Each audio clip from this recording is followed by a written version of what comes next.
Hello my dear students, welcome to my channel physics unfiltered.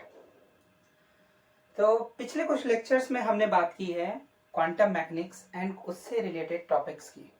जैसे कि quantum mechanics में हम क्या करते हैं, postulate of quantum mechanics. Then उसके बाद हमने पार्टिकल इन ए बॉक्स के बारे में पढ़ा, 1D पढ़ा। 1D में एनर्जी आइगन वैल्यू कैलकुलेशन की, एज वेल एज हमने वेव फंक्शन कैलकुलेट किया। उसके ऊपर कुछ न्यूमेरिकल्स भी किए। अभी उसमें कुछ टॉपिक बाकी रह जाता है।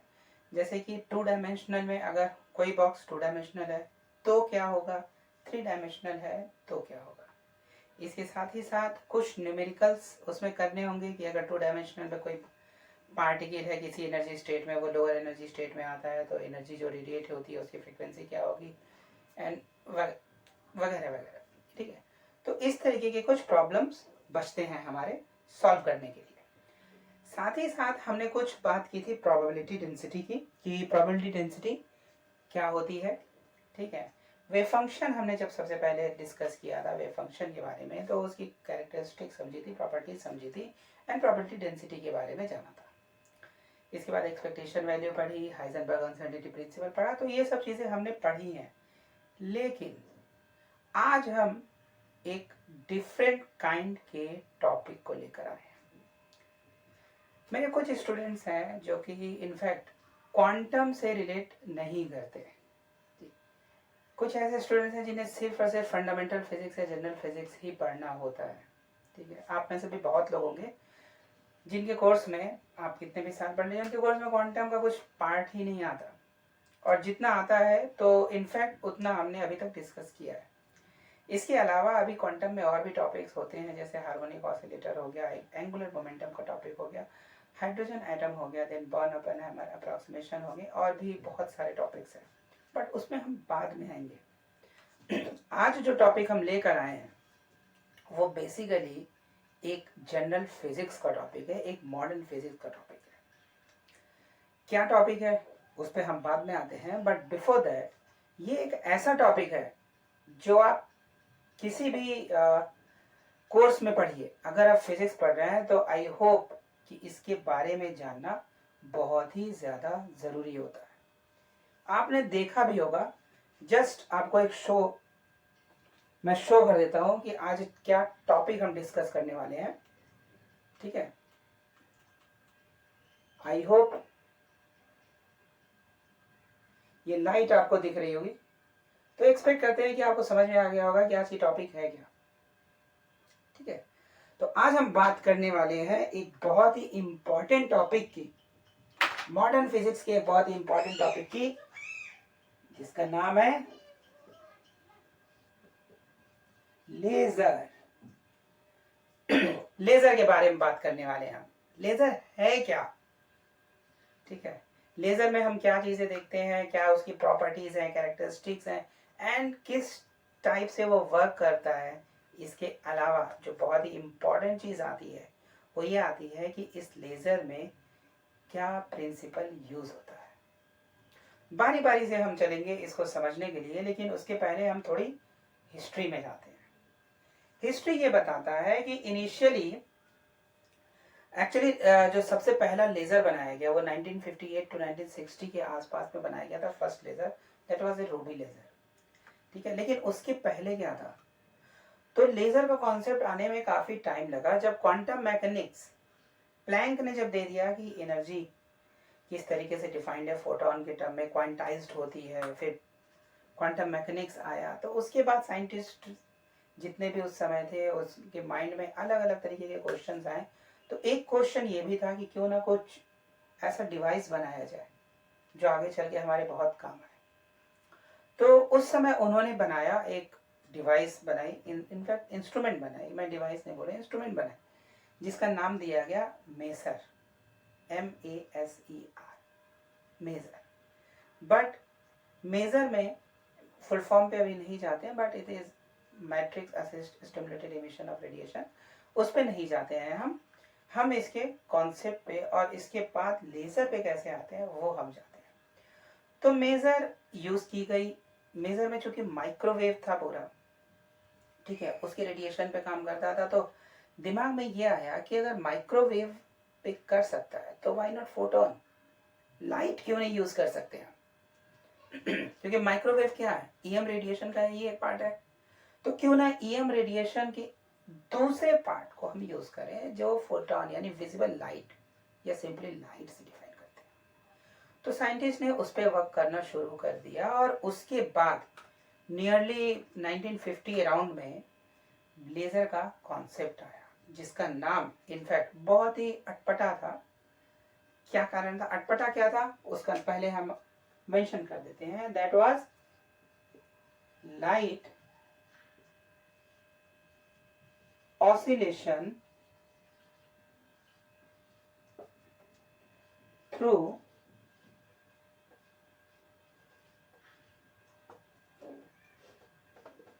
stimulated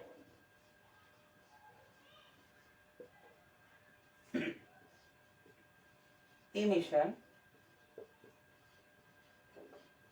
or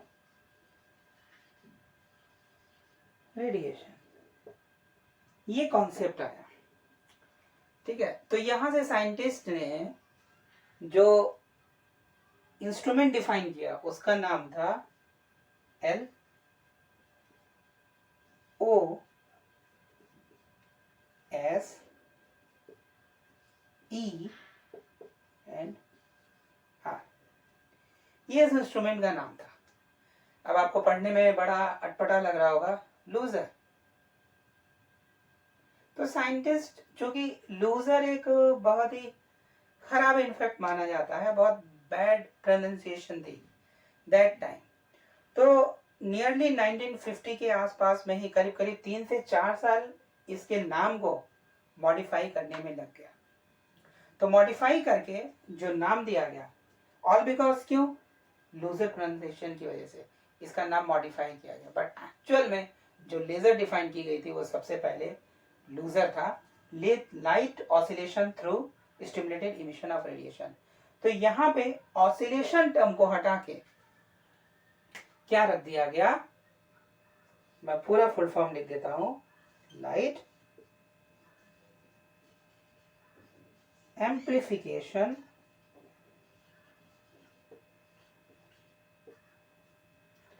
बाय stimulated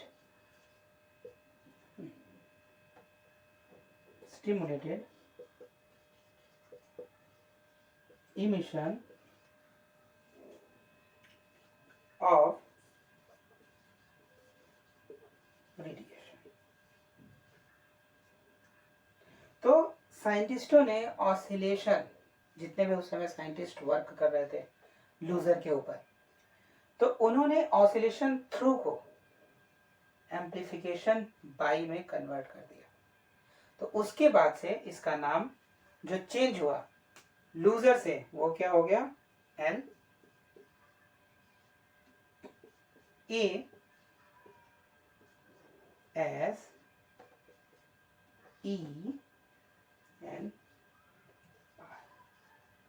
तो इस तरीके से लेजर बनाया गया, या ये कहिए कि उसका नामकरण हुआ, नाम रखा गया लेजर, कि लेजर है क्या। तो लूजर से लेजर तक का सफर करीब करीब 7 to 8 ईयर, 10 ईयर के आसपास का ड्यूरेशन टाइम था, जब मेजर से लेजर बनाया गया एंड मेजर से लूजर बनाया गया, लूजर से लेजर आया। इन दोनों के बीच का जो जनरेशन था नियर 4 ईयर के आसपास का टाइम लगा इसके बाद। एंड इसके बाद लेजर के बाद जो पहला लेजर बनाया गया वो 1958 to 1960 के आसपास में मैमन इन्होंने बनाया, जिसका मॉडल दिया गया था टोन्स के द्वारा 1958 में, एंड 60 में मैमन ने बनाया पहला लेजर। तो ये कुछ लेजर की हिस्ट्री थी। तो अभी हमने जो चीजें समझी है वो केवल एक चीज समझा है कि पहले इसका नाम क्या था, लूजर। क्या नाम था, light oscillation through stimulated emission of radiation. Loser क्यों चेंज किया गया, कन्वर्ट किया गया लेजर में, बिकॉज इसका प्रोनाउंसिएशन बहुत ही खराब लगता था। जस्ट इमेजिन, मैंने एक लूजर इन्वेंट किया है, या मैंने एक लूजर बनाया है, बहुत ही खराब लगता है। तो उस ऑसिलेशन टर्म को एम्पलीफिकेशन में कन्वर्ट कर दिया गया। कारण क्या था एम्पलीफिकेशन में कन्वर्ट करने का, वो भी आपको बता देता हूँ कि ऑसिलेशन होने से क्या होता है, लाइट ऑसिलेट करता है कुछ इस तरीके से, ठीक है। एक बॉक्स में, box in the sense cavity बोलते हैं उसे हम जस्ट आपको समझाने के लिए, एक रेंज में, बाउंड्री में लाइट ट्रेवल करता है, अप एंड डाउन मूव करता है एक सेंटर की तरफ। तो ये जस्ट ऑसिलेट करते रहता है।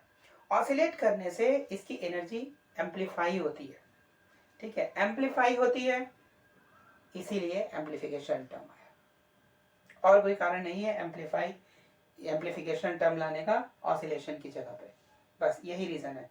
क्यों? क्योंकि उसकी इंटेंसिटी एम्पलीफाई होती है, एनर्जी एम्पलीफाई हो जाती है, इसीलिए एम्पलीफिकेशन टर्म आया लेजर में, ठीक है।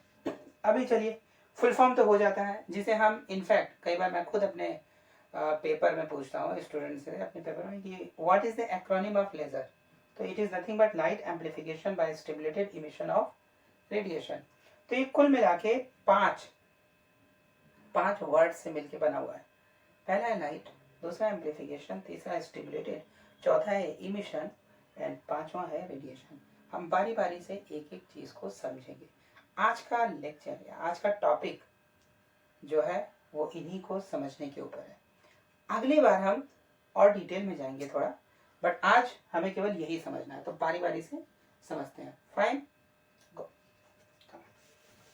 तो सबसे पहले लाइट पे हम बात करते हैं। लाइट क्या होती है? जैसे अभी स्टार्टिंग में हमने बताया, लाइट इज नथिंग बट, हम बात कर रहे हैं यहाँ पे फोटोन की, ठीक है। रेडिएशन है, ईएम रेडिएशन है। अब ईएम रेडिएशन है इसलिए यहाँ पे टर्म आता है रेडिएशन, ठीक।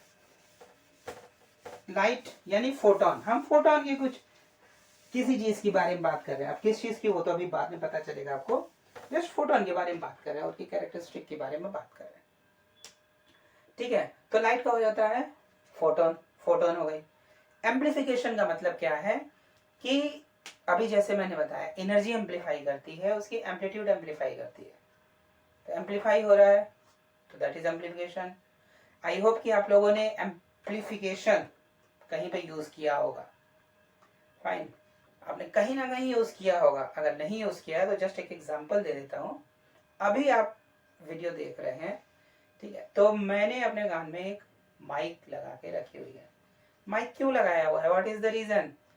वो इसलिए कि वो मेरे आवाज को, मेरे वॉइस को एम्पलीफाई करके रिकॉर्ड कर सके, आपके वहां तक पहुंचा सके, सो दैट आपको बहुत ही सही आवाज मिले, ठीक है।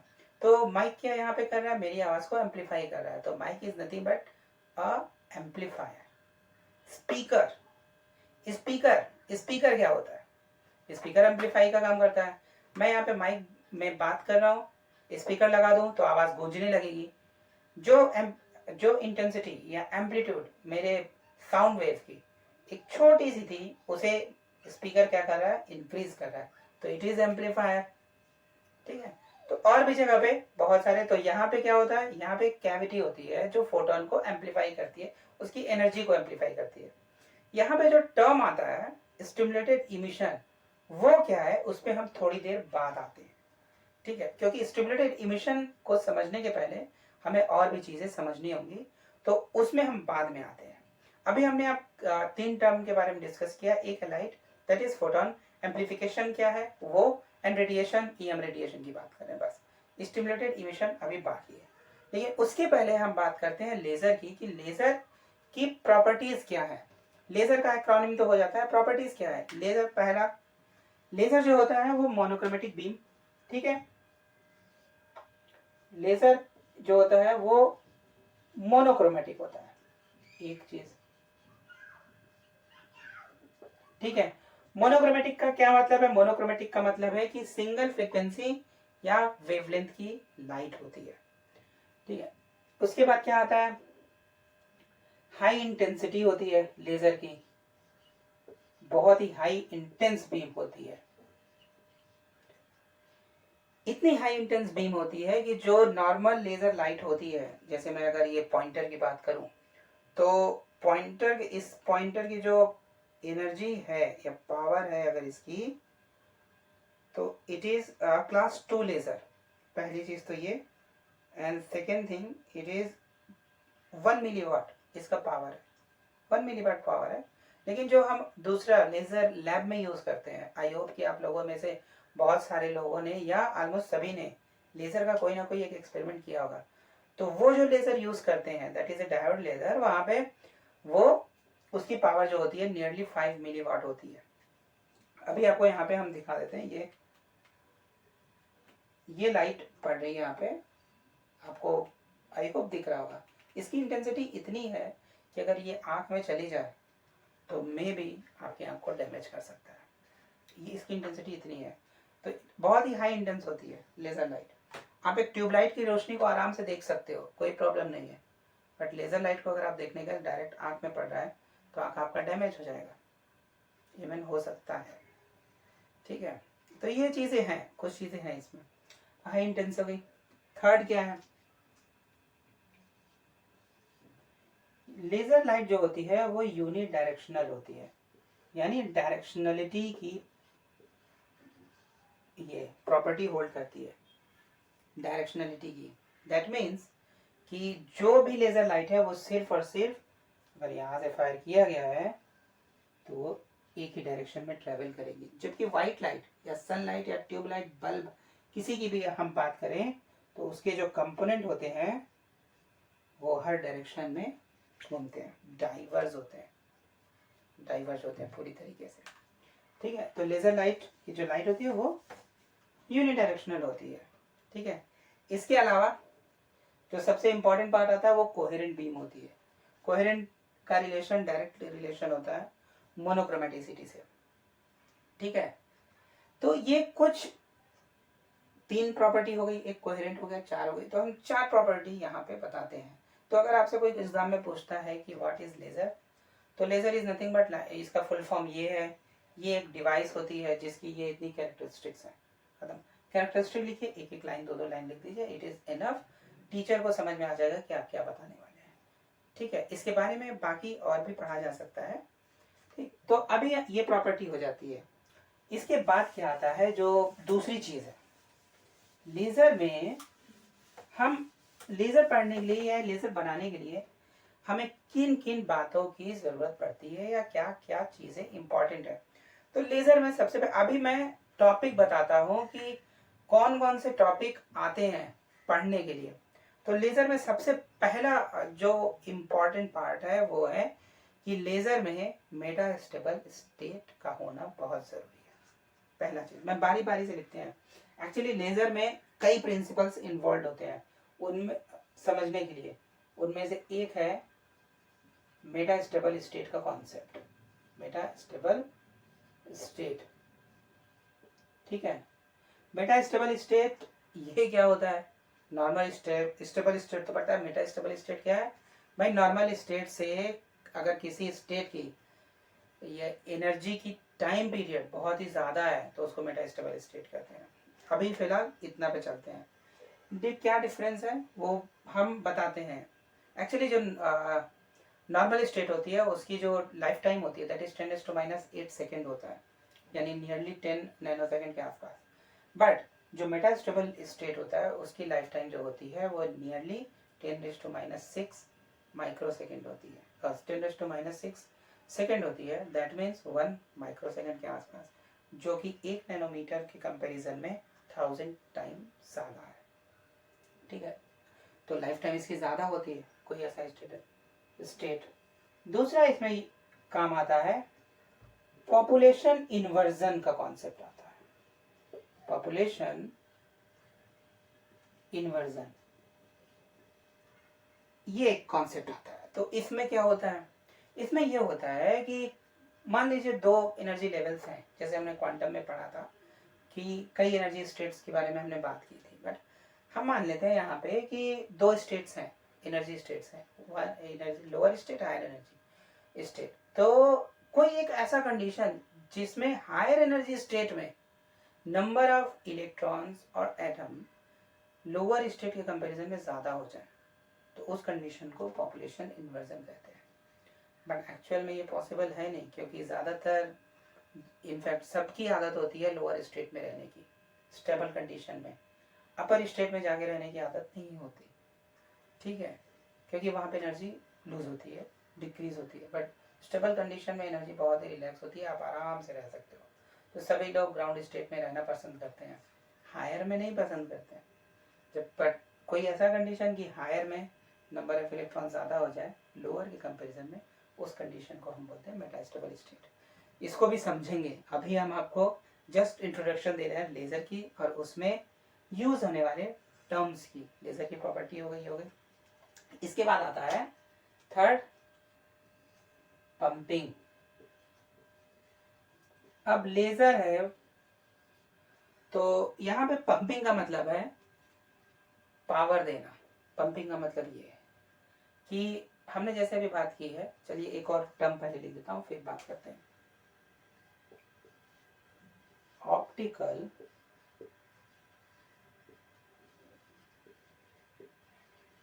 कैविटी और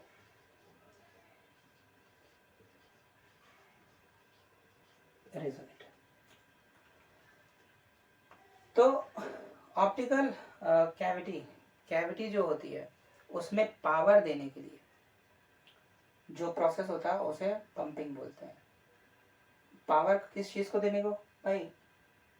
एम्पलीफाई करने के लिए, फोटोन को एनर्जी देने के लिए। फोटोन को एनर्जी देने वाले कॉन्सेप्ट को या उसको हम पंपिंग बोलते हैं। ये कहाँ पे होता है?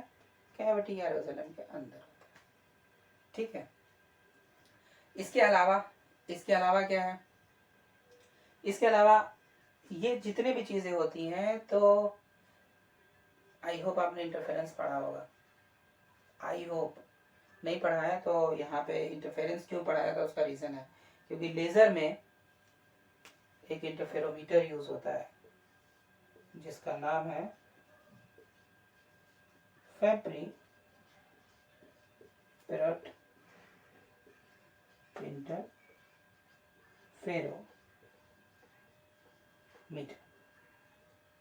तो लेजर जो बनाया जाता है वो with the help of फेब्री parrot interferometer होता है। तो इनफैक्ट अभी हमने यहाँ पे 5 लिखे हैं, बट एक्चुअल में 9 to 10 डिफरेंट कॉन्सेप्ट्स हैं लेजर को समझने के लिए। ठीक है। पहला आता है मेटास्टेबल स्टेट, फिर पॉपुलेशन इन्वर्जन का, पंपिंग का, कैविटी का, एंड देन इंटरफेरोमीटर का। ठीक है।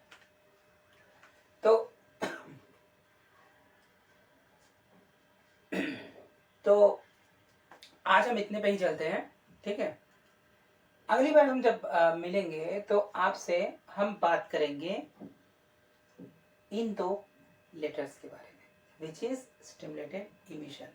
हम इसके बारे में बात करेंगे। टिल देन अपना ख्याल रखिए, अच्छे से पढ़ाई करिए और वीडियो को देखिए भाई, शेयर करिए, क्योंकि मुझे ऐसा लगता है कि क्वांटम शायद बहुत लोगों को बोर लगता है, पसंद नहीं आता।